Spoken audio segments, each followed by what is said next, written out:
그러면서 갑자기 의외의 나비 효과가 어디서 나왔냐면, 중국이 지금 제대로 된 생산을 못하고 공장 가동도 차질을 빚고 자국 국민이 소비할 전력도 모자라고 이러니까 중국의 대북 원조가 지금 다 끊겨버린 거예요. 갑자기 그러니까 북한이 착해졌어. 우리한테 손을 잡재. 우리는 남한을 위해할 생각이 없고 통신선도 복원하재 지금. 그래서 중국 전력난의 나비 효과가 갑자기 북한을 착하게 만들었고 우리한테 손을 내밀게까지 나비 효과로 이어졌다. 하지만 늘 말씀드리는 대로 그들을 믿어서는 안 됩니다. 남북 정상회담 이후에도 서해에서 우리 공무원 피격 살인 사건 났고 거기에 대한 제대로 된 사과나 재발 방지 약속 같은 것도 아직 받지 못했습니다.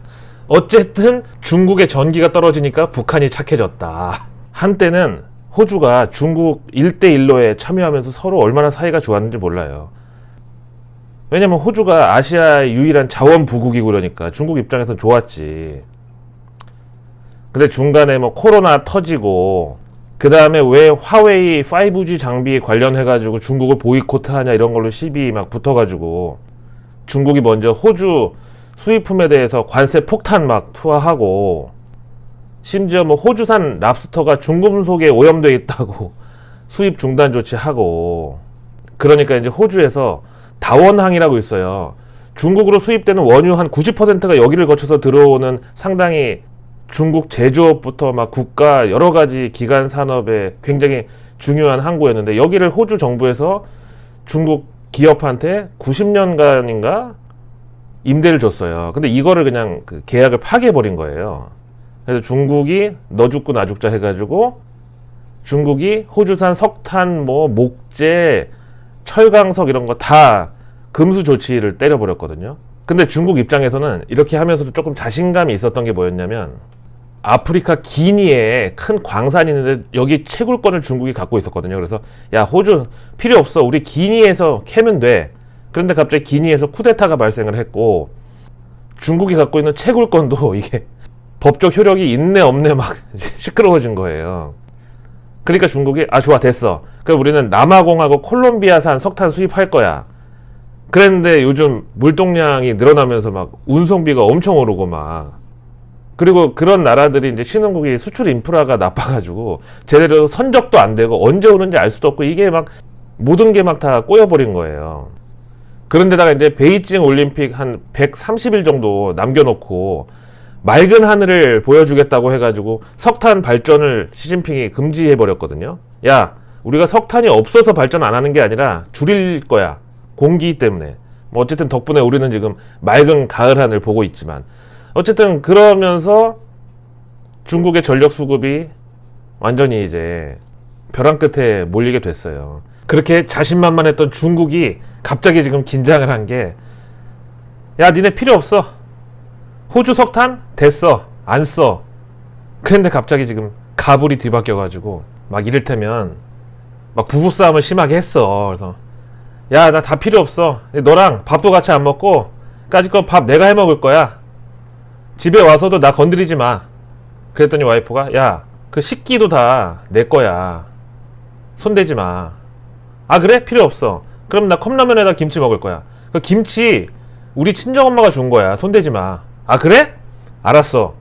내가 이 집에서는 아무것도 안 먹을 거야. 마침 우리 집 본가도 바로 옆 동네니까 나 우리 집에 가서 엄마랑 밥 먹을 거야. 저녁에 갔어요. 엄마가 없어. 카톡 보냈어.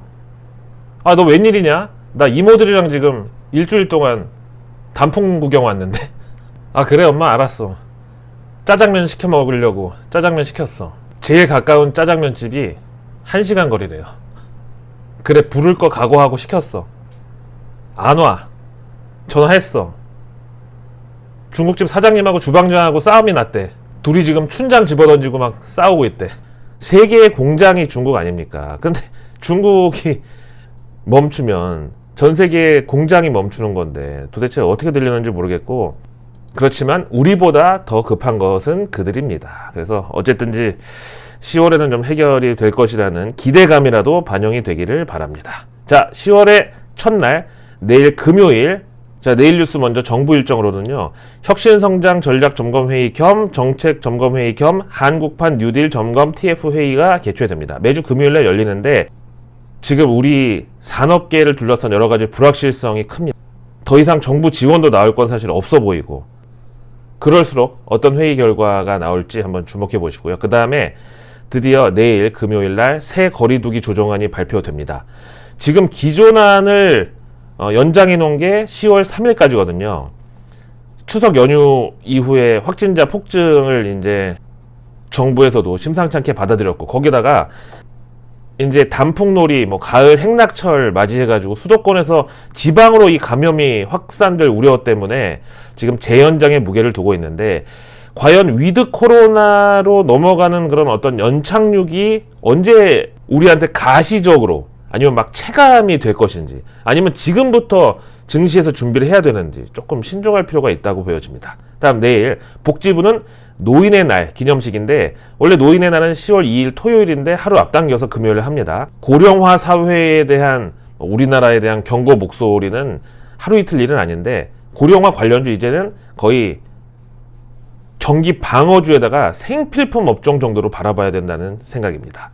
다음 내일 농식품부에서는 전통 증류소주 대중화 프로젝트 결실 낸다 라는 보도자료를 준비하고 있는데 전통주부터 요즘에 혼술족 사실은 술이 적당히만 먹으면은 혈액순환을 촉진시키고 또 그 다음에 정신건강에도 이점이 있긴 있습니다. 근데 이걸 이제 저처럼 음주 조절 중추가 고장난 사람들은 아예 안 먹고 참는 건 잘하는데 일단 한번 마시기 시작하면은 계속 더 먹고 싶은 거 이러면 안 되는데 어쨌든 코로나 블루 등등 요즘 야외 활동과 사람들 만나는 활동에 제약을 받는 동안에 계속 이제 좀 더 생활과 밀접한 그리고 웰리스에 가까운 음주 문화가 확산되고 있다는 점.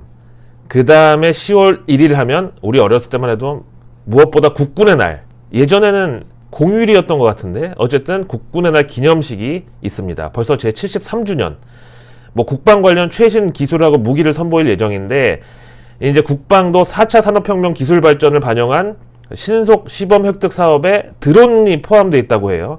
요즘 드론 잘 나가고 또 UAM, 도시 항공 교통 이쪽도 지금 주목받고 있죠.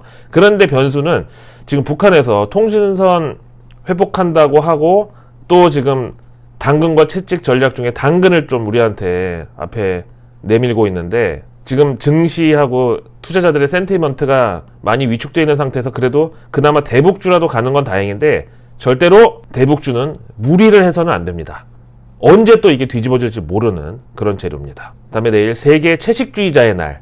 요즘에 대체육, 배양육, 비거니즘, 채식주의 이런 게 뜨겁습니다.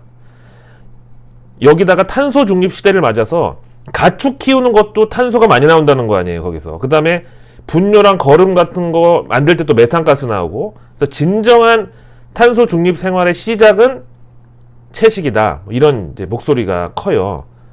그래서 채식 관련 증시에서도 주인공 대접을 받아 마땅하다. 자, 이어서 내일 뉴스 중에 경제 일정 볼게요. 드디어 전기요금 인상 시행일입니다. 한전에서 1kW 시당 3원 인상 예정이고 근데 이게 중요한 게 아니라 이번에 8년 만에 전기요금 오르고 나면 곧 도시가스, 철도, 고속도로 통행료, 대중교통 이용료, 공공요금 인상이 쭉 뒤따를 예정이라고 합니다. 인플레이션 그리고 그린플레이션에 대한 얘기는 이번 주 내내 말씀드렸기 때문에 그거 참고하시면 되겠고 그 다음에 9월에 수출입 동향이 내일 발표되고 그 다음에 8월 주택건설 공급 동향 그리고 주택 매매 및 전월세 거래 미분양 현황이 공개됩니다. 철강 공급 과잉에 대한 글로벌 포럼 화상 회의가 열리는데 지금 중국의 철강 생산이 거의 멈추기 직전까지 와 있는 상황이거든요. 여기에 대한 대책이 뭔가 나올 텐데 철강이 근데 공급 과잉이란 말이에요. 이 반도체, 철강, LED, 디스플레이, D램 이런 거는 언제는 슈퍼사이클이 됐다가 언제는 또 공급 과잉이라서 가치가 떨어진댔다가 언제는 또 수요가 회복된다고 그랬다가 언제는 또 수요가 부진하다고 그랬다가 그러니까 그 어떤 펀더멘탈 분석도 주가하고는 상관없다니까요.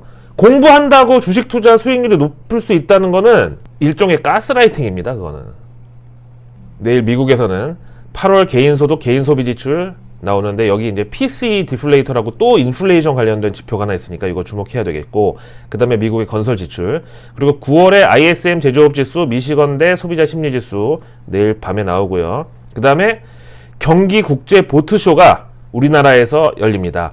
이거 10월의 첫날 경제 일정이라고 제가 보는데, 일단 내일 뉴스 차원에서 보면은 지금 이재명 지사에 대한 노이즈가 크고 화천대유를 둘러싸고 지금 여야 간의 갈등이 크단 말이죠. 경기 국제 보트쇼에서 이재명 지사의 어떤 행보, 그리고 사람들의 반응, 그리고 앞으로의 계획이나 어떤 본인의 결심을 담은 코멘트, 이런 것들이 있는지 확인해 볼 필요가 있겠습니다. 그 다음에 내일 10월의 첫날 증시 일정은 SK이노베이션이 SK배터리 석유개발 분사기업을 출범할 예정입니다. 지난번에 9월 16일날 임총 있었잖아요. 여기서 이제 분사기업 출범한다고 발표를 했는데 내일 10월 1일이 그 첫날입니다. 그 다음에 중국이 국경절 연휴로 휴장에 들어갑니다. 무려 10월 7일까지 일주일 동안. 그러니까 중국의 경우는 국경절 연휴부터 크리스마스까지가 연말 특수기간으로 꼽히거든요. 미국의 블랙 프라이데이부터 크리스마스까지 그 시즌처럼. 올해는 10월 27일이 2022 베이징 동계올림픽 D-100일이라 조기의 경제 활성화랑 분위기를 막 띄우는, 또 거기 이제 사회주의 국가 공산당이 지배하는 나라니까 막 길거리마다 막 이제 국기 걸어놓고, 물론 이제 관중은 중국인들에 한해서만 경기장 개방한다고는 했지만 어떻게 보면 선수들 입장에서 그게 더 두렵지 않나요? 모두 중국인만 다 들어와 있다는 게 방역이나 위생도 좀 어쨌든 간에. 그래서 이렇게 캠페인을 막 이제 이번 국경절 연휴부터 시작을 하려고 하고 있는데 전력이 모자란다. 중국의 선택지는 많이 없어서, 또 그럼 원전인데 그럼 또 우리 쪽으로 우리 서해 쪽으로 갖다 원전 또 돌리고, 참 미치겠네요. 근데 그거는 뭘 탓할 게 아닌 게, 어떤 나라든지 원전이나 위험시설 같은 거는 이 바람이나 해류가 불어오는 끝쪽에 놓게 되어 있습니다. 그래서 우리나라 원전도 다 동쪽에 있잖아요. 그러니까 일본에서 봤을 때는 또 그게 불편할 수도 있죠. 자, 이어서 내일 애플 아이폰 13 국내 출시를 앞두고 있습니다. 애플이야말로 스티브 잡스 서거 때 이제 애플은 끝났다, 혁신은 더 이상 없다 라고 했는데, 그 뒤로 애플 주가는 미국 IT 기업 중에 상승률 1등 차지하고 있고, 그 다음에 아이폰 신제품 나올 때마다 별로다, 항상 첫 번째 평가는 그런데 계속 주문량이 신기록을 경신하고, 이번 아이폰 13도 마찬가지입니다. 자, 구글의 인앱 결제 모든 앱 콘텐츠 의무화 예정일이 바로 10월 1일인데 요거 일단 우리나라에서 구글 갑질방지법 제정했는데 구글 측하고 그 어떤 합의에 이르렀는지는 아직까지 공개된 바는 없습니다. 근데 전문가들은 이번 정책이 네이버, 카카오, 쿠팡 같은 다른 플랫폼 기업들로 확대될 것에 예의주시하고 있다고 합니다. 자, 힘들었던 9월 보내고 10월 힘차게 맞이하시기 바랍니다. 매일 저녁 7시에 대한민국 상위 1% 정보 취급자들이 독점해온 정보들을 여러분께 배달해드리는 런던 고라니의 내일 뉴스 미리 보기, 로켓 배송 아니고요, 새벽 배송 늦습니다. 노을 배송으로 매일 저녁 7시에 여러분들께 배달 갑니다. 고맙습니다.